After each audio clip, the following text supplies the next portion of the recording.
Let's hear from Tim Kaine. Do you want to set it up? Yeah, I was going to set up where this was. I don't know if you need to set this up because it's so wild. This is at the Senate Foreign Relations Committee. They are doing nomination hearings. Imagine that. The Senate is still trying to pass nominations and vote on nominations of the president. But, I mean, this is for an ambassador to Tunisia, an ambassador to Costa Rica, some assistant secretaries of state.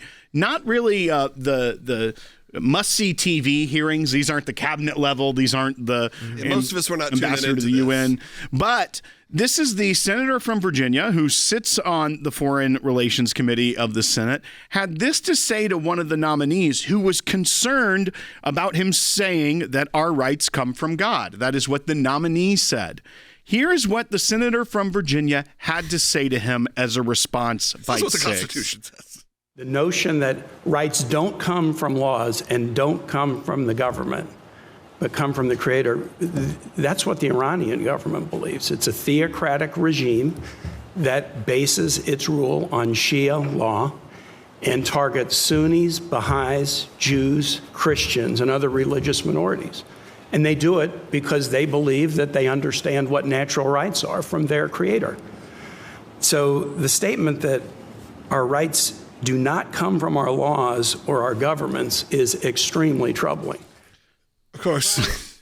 Don't emanate from the laws or our governments. And that's what our founding fathers wrote in the Declaration of Independence before they even got to the Constitution, which, I mean, 2 times actually early in the Declaration. I'll read it for people because I guess we're not teaching anymore. Yeah. This is 1776, July 4th, the unanimous declaration of the 13 United States of America.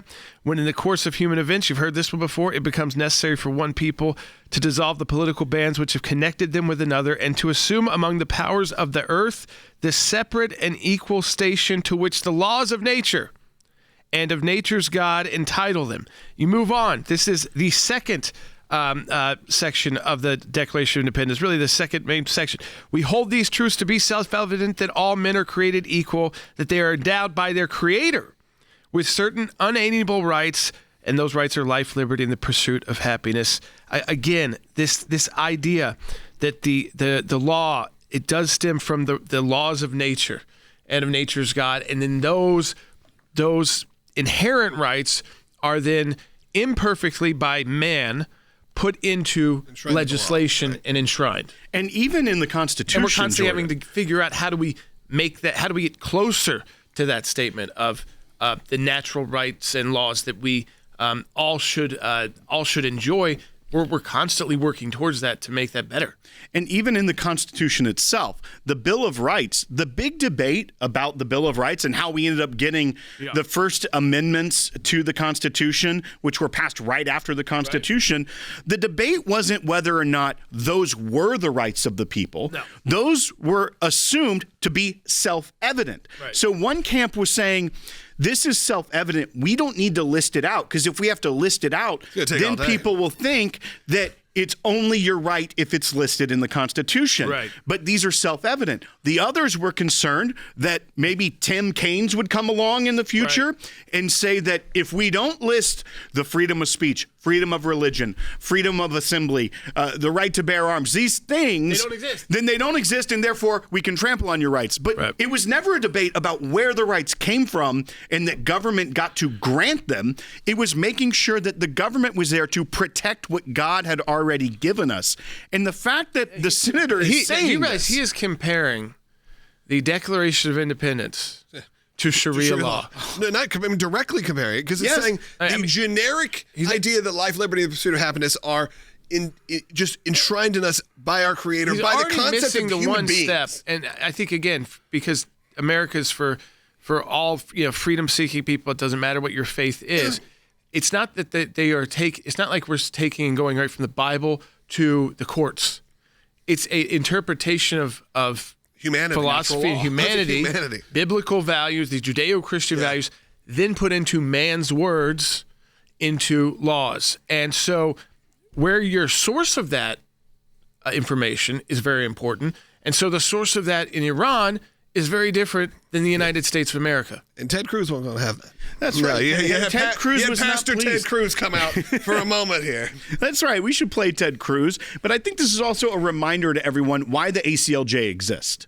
because these are elected senators that no longer believe, and they think that not so just they don't believe it. If you could watch it, you'd see the popular vote to be vice president of the United States. And this individual thinks it is not just incorrect, but thinks it is wrong to believe it. He said it's troubling to believe what the Declaration of Independence clearly states. Don't just come from him and his colleagues who write them down on paper. That's what he can't believe. Let's play Ted Cruz's response. This is bite 7. Because that radical and dangerous notion, in his words, is literally the founding principle upon which the United States of America was created. And if you do not believe me, and you made reference to this, Mr. Barnes, then you can believe perhaps the most prominent Virginian to ever serve, Thomas Jefferson, who wrote in the Declaration of Independence, "We hold these truths to be self-evident, that all men are created equal, and that they are endowed by their Creator, not by government, not by the Democratic National Committee, but by God, with certain unalienable rights, that among these are life, liberty, and the pursuit of happiness." Preach it, Brother Cruz. It's a moment. That is Baptist Ted Cruz coming out for you. That's right.